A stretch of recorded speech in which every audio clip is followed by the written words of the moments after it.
আসসালামু আলাইকুম।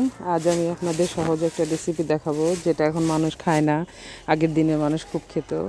আমি প্রথমে দেখেন গম নিয়েছি, আমার হাতে দেখতে পাচ্ছেন গম নিয়েছি।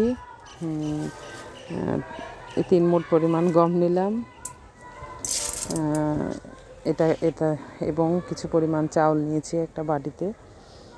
এবার এগুলোকে আমি সামান্য পরিমাণ লবণ এবং পানি দিয়ে মেখে নিব। মেখে নিয়ে দুটাকে আলাদা আলাদা করে ভাজতে হবে। পানি নিয়েছি, মেখে নিলাম। চুলায় জাল ধরিয়ে শুকনো কড়াইয়ে আমি প্রথমে গম ভাজতে দিয়েছি। দুইটাকে আলাদা করে ভাজতে হবে, কারণ গম আর চাউল একসাথে দিলে একটা ভালো তাড়াতাড়ি হয়ে যাবে, আর একটা দেরিতে হবে।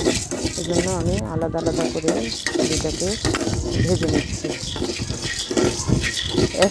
আপনারা আসলে এই ধরনের খাবার এখন কেউ খায় না।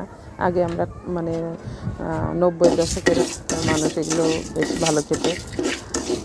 এখন তো আসলে বাজারের রেডিমেড খাবার পাওয়া যায়, পিৎজা, বার্গার, স্ন্যাক্স জাতীয় আইটেম আর কি পাওয়া যায়।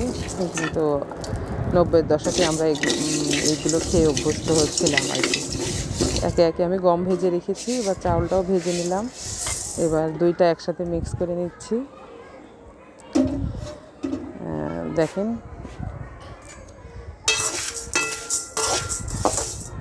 মিক্স করে নিয়ে এর ভিতরে আমি এই যে 4টা রসুন নিয়েছি এবং 2টা পেঁয়াজ নিয়েছি। রসুনগুলোকে ছিলে শুকনো খোলায় একটু নাড়াচাড়া করে সিদ্ধ করে নিচ্ছি। আমি তেল দিইনি, আপনারা চাইলে তেল দিয়ে ভাজতে পারেন। আমি শুকনা ভেজে নিয়েছি। আমার রসুন ভাজা হয়ে গেছে। এবার পেঁয়াজ কুচি করে কেটে নিয়েছি, কাঁচামরিচ নিয়েছি 3টা। আপনারা যে যার যেমন ঝাল খেতে পছন্দ করেন সে তেমন নেবেন। এবার এগুলো সব একসাথে দিয়ে এর ভিতরে 1 প্যাকেট চানাচুর দিয়ে দিলাম।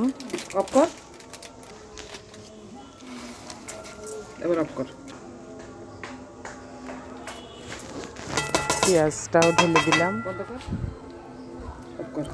সামান্য সরিষার তেল, লবণ দিয়ে একসাথে মেখে নেব।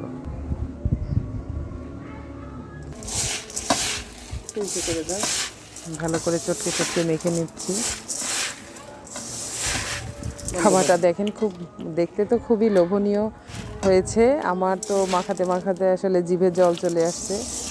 আপনারা এটা বাসায় করে খেয়ে দেখতে পারেন।